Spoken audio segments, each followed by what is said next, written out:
Good morning. Don Pelayo checking in with you guys. It's Thursday, June 5th, a little after 4 a.m. I just got up out of bed this morning, so a little bit early. I was laying there for a few minutes, kind of looking at some YouTube podcasts, some other people's things, and one thing that kind of struck me is just how many videos are out here right now talking about just how bad things are in the United States and how bad things are in the West in general, and how everything's crumbling and falling apart, just kind of apocalyptic videos, and so whenever I think of that, I always want to look at how are other how are other countries doing outside the West, and it's like I kind of look around the globe a little bit, and first place I look, of course, is America's primary rival, which is China. And people think that China is just exceeding, just continuing to grow. It is, it does look like its GDP is still growing. However, China does have a lot of challenges itself. They actually have for the last several years they've been having problems with their property market. Their property market's kind of has really collapsed over there. Also, China's debt to GDP, if you take into consideration all their debt, including like local debt, like provincial debt, their debt to GDP ratio is about 300%. So China does have some issues, I think that one thing, China's GDP is about 10 trillion less than the United States' GDP, but you have to remember they have like almost four times the number of people in China that we do here. So when you spread that around, and China spends so much of its wealth on their military. They've been really pumping money into their military, trying to build that up. The average Chinese person over there is not doing that well, really, comparatively. Um, I think things have improved in China for the people there, but compared to maybe like 40 years ago. But still, the Chinese government is very afraid of their own people. They worry about their own people rising up. They still don't like the Tiananmen Square thing brought up because of that. They want to maintain power, and they will turn their weapons against their own people if they have to. It's they will crush any kind of dissent and try to nip it in the bud in a hurry over there. But so when you look around the world, I did notice that European stocks are up pretty strongly this year. I was noticing some of the index funds. iShares has some different individual country index funds out there. For example, they have an iShares Spain and an iShares UK and Germany. I noticed Spain's was up almost 40% year to date, so that's pretty strong growth. But almost all of them were up at least 20% on the year. So Europe seems to be a benefactor of some of the economic headwinds, hitting the United States, and maybe Europe is benefiting from some of that. They're seeing more money spread into international stocks. But when I think about Europe, I lived over there for a couple of years. I know the general attitudes in Europe. It doesn't. I don't know. Europe's got a lot of issues too, especially down there in southern Europe. In Spain and Portugal and Italy, they've had problems with unemployment for decades. A lot of red tape in those countries that make it harder to hire employees, and because once they hire employees, it's hard to get rid of rid of employees if they need to. The flexibility that businesses have over there it's much harder to hire people because of that. Um, but I just worry about these apocalyptic videos, being a little bit of a self-fulfilling prophecy a little bit, it's like we get Americans down enough. Now, I do think that Americans are carrying too much debt, and we really need to work on our personal budgets, rein in our frivolous spending. Americans just spend money just, on, it's like, I think a lot of people have cut back a little bit, but I mean, there's a lot of things that when we really look at our needs instead of our wants, where we can cut back and begin trying to save more money and build up our own personal wealth. And it's like that. I mean, some people, aren't making that much and are just basically on survival mode, but there's a lot of Americans that are still making a good amount of money, and they spend it all. They don't save anything, and it's like it's like you have to at least save, at least I would say 10% of what you earn. You need to try to be setting aside in retirement savings or in the bank. Or I know in the bank is not the greatest. You need to have a little cash on hand. Um, I was thinking, for myself. They recommend having 3 to 6 months of an emergency fund, but I wouldn't recommend having all of that in cash necessarily. I think I think you have enough cash on hand to handle almost any emergency that would pop up where you would need immediate access to cash. So I think for myself, like $5,000 is enough cash to have on hand, you know, in the bank in a savings account where I could handle anything that would come up. But once I get beyond that 5,000, then I'm going to start moving more into my non-qualified account uh, at at Merrill. I have investment accounts over there. I have a non-qualified account. I can save. I can, I'll have kind of layer it a little bit. I'll have my 5,000 in cash, have some short-term bonds would be my next layer of protection. Then I start moving into like blue chip stocks. And just so that my money's growing a little bit, it's like you don't want to have a ton of cash because of, you guys know how inflation is these days. Um, I was just, it's just been kind of something I've noticed here lately, just how frustrated a lot of Americans are.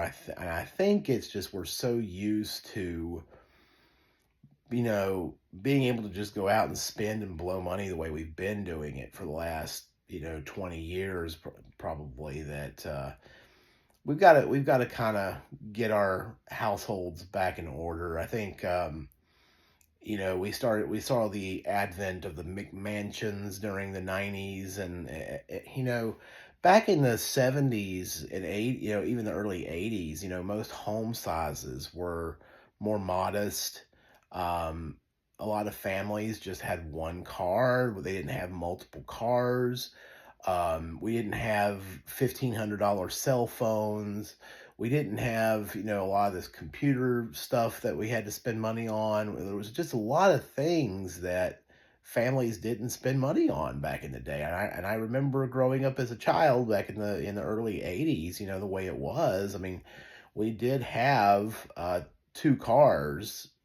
Actually, when I'm thinking about it, I don't know. I think when I was a kid, we only had one car because I think my mom. Well, no, I don't know. We may have had two cars for a portion of that, but I think for a while my mom may have driven my dad to work in the morning. I don't know. We may have had two cars back then, but they were nothing spectacular. These days cars are like minimum like $30,000 minimum. Starting price on cars. Back then my parents had pretty average, used cars. So it's just my parents. They bought their house in 1977 and had a very small house payment. They kept their expenses fairly low. I think there was still some extra spending going on. every family, sometimes when you look at it, you have one parent that is good with money, and then like my mom was pretty good with money. My dad, kind of struggled with spending. I think that's always, had been an issue, but um, it's uh, it's just something that we need to be mindful of. We need to be very mindful of our spending right now. Be trying to set aside, just get started. I would suggest, if you don't have anything in savings right now, just try to set aside $20 a week if you can. Try to put $20 aside. Look at your budget and really look and analyze where you could make cuts, where you can save, and start trying to put $20 a week aside. That'll build up, over the course of a year. That'll be over $1,000 that you can build up over the course of a year. Um, I think a lot of people are flying by the seat of their pants right now. It's like if any major thing happens, I actually think about this with myself right now. It's like, I'm a homeowner, so this, something happens, like for example, the heating and air conditioning goes out, or I have to replace a roof or anything like that. It's like that's a major expense, and it's like, I got to build up reserves to cover something like that. I don't expect any of those to happen because I just bought my house like 4 years ago, and the HVAC was fairly new at the time.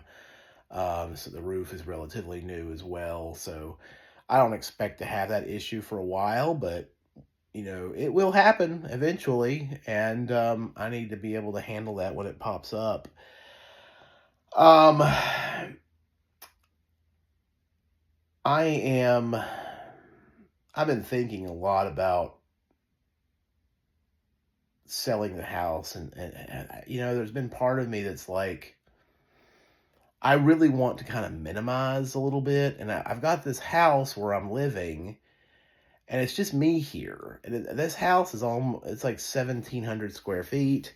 Um, there's a downstairs to this house that I don't hardly even use. It's got like a full bedroom down there, and it was nice. When my brother came and visited, he slept down there, and but I hardly even go down there. And it's like, do I need this much space? Could I downsize and lower my expenses? And then I think, well, I've got a 3.25% interest rate on this house, and I know where interest rates are on other properties right now, and it's like, well,